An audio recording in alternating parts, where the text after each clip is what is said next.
ఆయన పేరు చెబితేనే పూనకాలు లోడింగ్.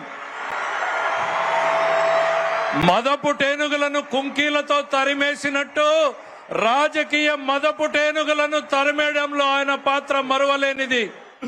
ఆయన మాట్లాడే ముందు దయచేసి విజ్ఞప్తి చేస్తున్నాను. చాలు దిగు, పడిపోతుందా? చాలు చాలు, మీరందరూ బాగుండాలి కదా, మీరందరూ బాగుండాలి కదా. దింపమ్మా ప్లీజ్, జాగ్రత్తగా దిగే, నువ్వు జాగ్రత్త దిగే, నా మాట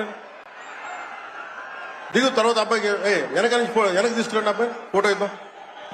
దా దిగు, జాగ్రత్తగా దిగు, జాగ్రత్తగా దిగు.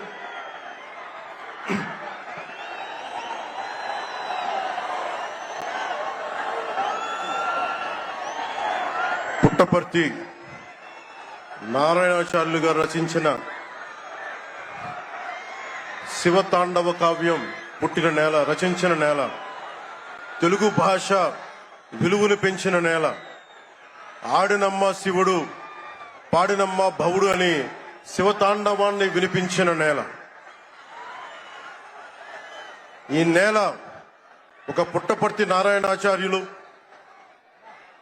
కవి బళ్ళారి రాఘవ గారు లాంటి నాటకరంగ రచయిత, నటుడు, విధాన్ విశ్వం లాంటి మహానుభావులు, గజ్జల మల్లారెడ్డి గారి లాంటి కవులు, ఇలాంటి వాళ్ళందరూ పుట్టిన నేల.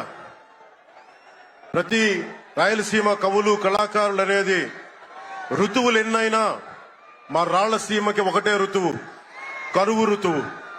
కాలాలు ఎన్నైనా మా రాయలసీమకి ఒకటే కాలం, ఎండాకాలం. దాన్ని మనం రూపుమాపే ప్రయత్నం చిత్తశుద్ధితో చేస్తోంది.